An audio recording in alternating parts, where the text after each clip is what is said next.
Grandma's on the floor right now. Auntie's on the floor right now.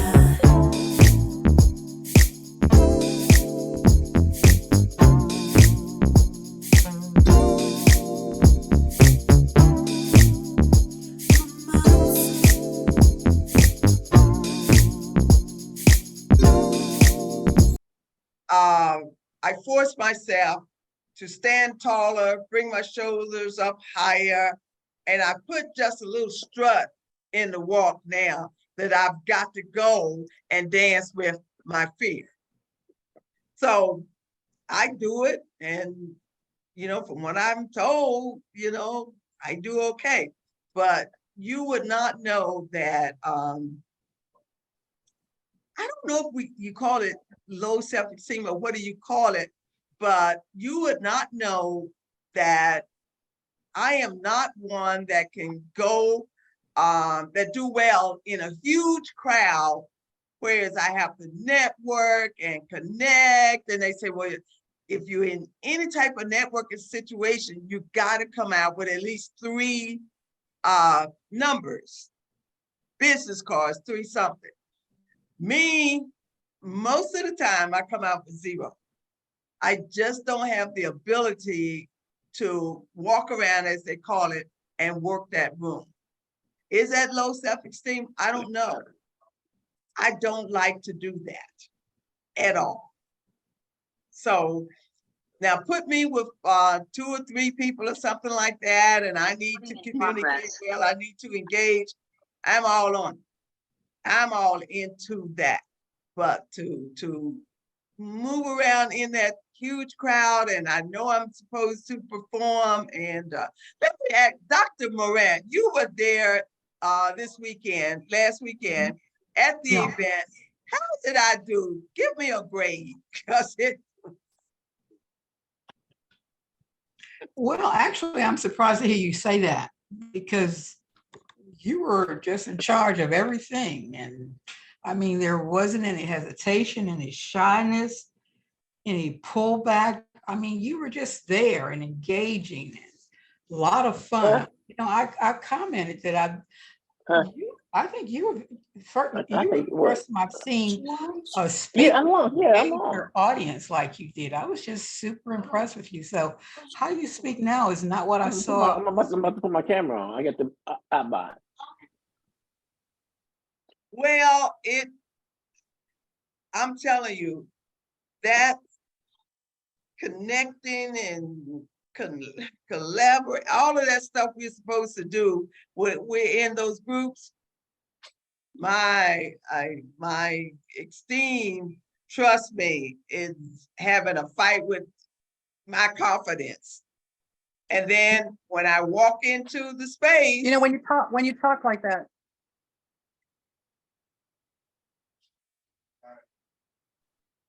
Say what, Leah? When you're talking, I don't hear that at all as a self-esteem issue. I hear it as a choice. That you know how you're effective, you know how you relate to people, and you've chosen to do it your own way. And that to me is not a self-esteem issue. When this dude last week, when I went to the seminar, and he said, you need to post a video by the time you go to sleep tonight.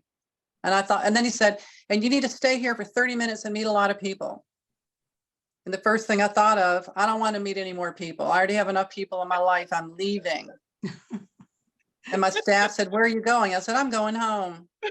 They said, you don't want to meet anybody? I said, actually, truthfully, I don't. And they said, what, are you going to post a video? I said, no, I'm not. They said, well, why did you come here if you're not going to do anything he asked? I said, I don't have to do everything that he asked. I don't want to do everything that he's asking me to do. And so when I think about you, I mean, you are a bit of a rebel. Would you agree? You don't go down the normal path. No. Yeah. And so when you see a bunch of people networking together, sometimes there's a frenzy that I don't like either. Yeah. When I had my networking group, no one was allowed to toss cards. It was called Align, Define, and Achieve. It was spiritual connecting. No one was allowed to flip cards, and no one was allowed to talk about what they do. I like that. Isn't that wild? I love And so it. you would have a pediatrician who wanted to talk about being a pediatrician. I'd say, oh, hold on. Nope. What we're talking about, the subject today is resiliency. Can you share a time in your practice where you've been resilient? How would you define resiliency? And so it's, you know how when you're in a sorority or you're in a fraternity, after a while, nobody cares, but for a while they do care. Yeah. Mhm.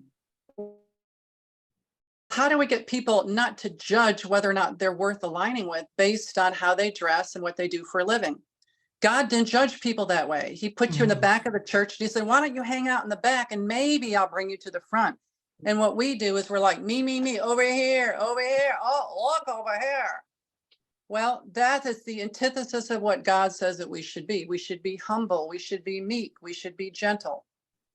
And so you can still be all those qualities and have a high self-esteem. Yet the way that the world networks, I'm so uninterested in that. Yeah, I agree. So I don't consider it to be a self-esteem issue. I consider it to be a choice, a Yeah. conviction of what suits me. And I will never be that kind of person. Even in my coaching business, people say, well, can I have a card? Nope. You want me to write my name down? I'll text you right now. Well, where's your website? Listen, why don't you just talk to some people that I've coached, see what you think. Listen, friend, I'm not going to drag you uphill. If you want change, I can help you. But you know, I always say, Phil, there's a lot of normal coaches out there. Why don't you choose one of them? And so I think what the world teaches us about networking is kind of ridiculous, because what are we really networking for? Are we networking for money? Well, that's called prostitution, that we're willing to do anything we have to do in order to make money. That is not something that I am interested in. What I'm interested in, I mean, Dr. Lee, when you and I met, there was no financial profit for either one of us. Nope. No, I didn't know if you had any money. You didn't know if I had any money. I really wasn't even that interested.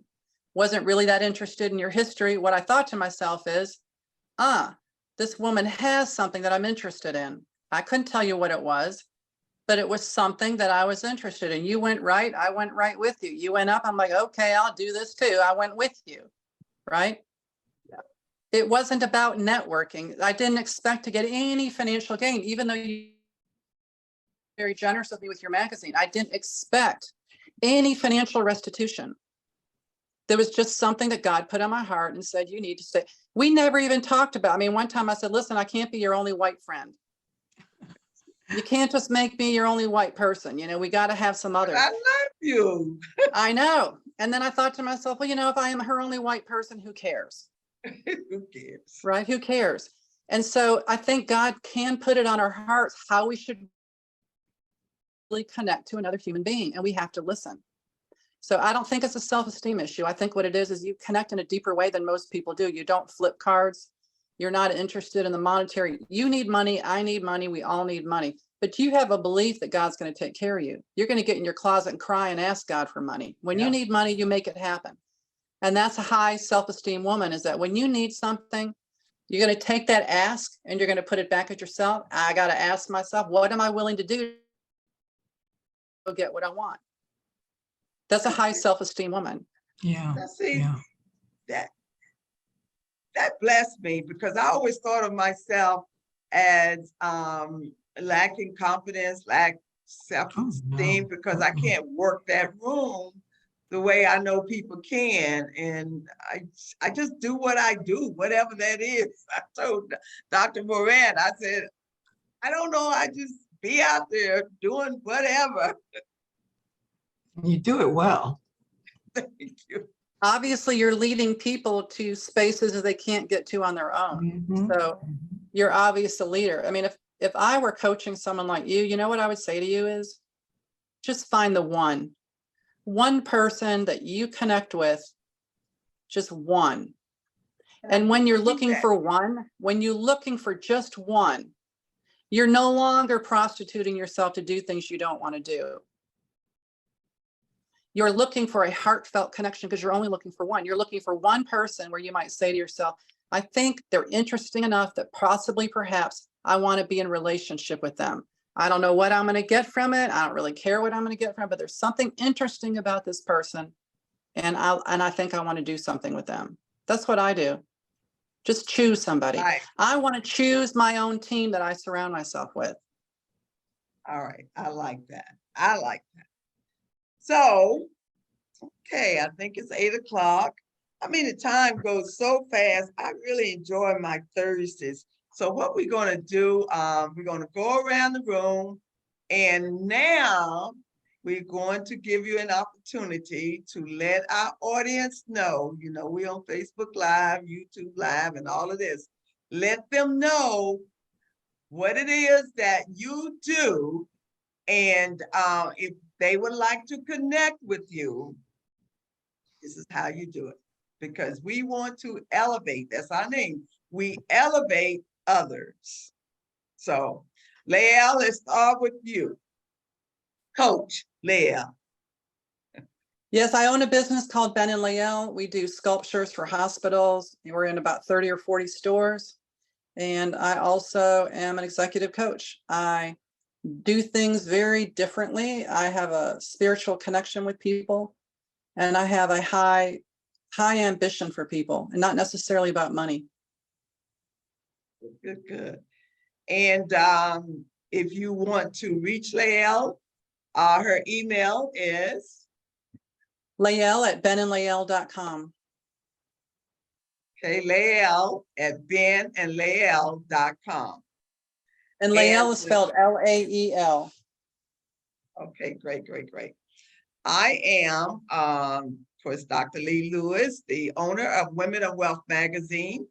And if you would like to share your story, please get in touch with me, Women of Wealth magazine at gmail.com, and share your story. And we take beautiful pictures of you, help you to enlarge your brand. So give us a call. Email Women of Wealth magazine at gmail.com and let us know how we can be of service to you. All right. Dr. O'Neill, can you talk yet? Can you hear me now? Well, I can hear you now. Okay, good. Sorry about that. Technology, we are lovers, and then again, we are not. So I would just like to, as I always do, welcome everyone to the Wealth Elevation Academy, where elevation of men and women is paramount, is the thing that we do. And we can be found on the web at Wealth Elevation Academy. And we are an international academy. So reach out to us all across the water. No matter where you are, we are here for you. And we have instructors and leaders that are here to help you with whatever it is your heart desires. So please join us. We're here every Thursday discussing exactly what we have going on. And sometimes we just pick a hot topic. We do the Wendy Williams hot topic, okay, Hot from the topic. pink. So you never know what you're going to hear. I never know what we're going to hear. So it's always a surprise for everyone. So join us at Wealth Elevation Academy, and join us next Thursday at the same time, 7 p.m. Eastern Standard Time. Ciao, everyone. All right, Miss Shanetta.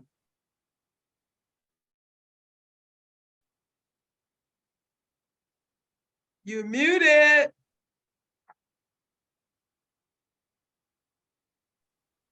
Thank you. Okay. I just had a lot of noise in the background. That's why I did so. I'm Johnetta Williams. I'm retired from the Los Angeles Sheriff's Department. I'm new here to Atlanta area. And I'm here because I want to bring awareness that as a Marine, I'm a Marine, that I am hosting the 2024 National Women Marines Association Convention in downtown Atlanta. Wow. A lot of people aren't aware that there are women Marines. Actually, I had someone ask, there were women in the Marine Corps? Very many. We're small, but we're mighty. Dr. O'Neill, she is in the Marine Corps. Is that right? And we're hosting the convention. I would just like to bring awareness. Say what, Dr. Go. O'Neill? I told her, go Marines, Department of the United States Navy. Am I right? Just saying. You're right. There you go. There you go. Nice to meet you. Same here. Okay, so, all right, that seems to be it. We will look forward to meeting here again next Thursday at 8 p.m. And we never know what the hot topic is going to be. but it is something to elevate and empower you. All right, until next week. Thank you Bye. so much. Bye-bye. Thank Thank you. you for Thanks, tuning everyone. in.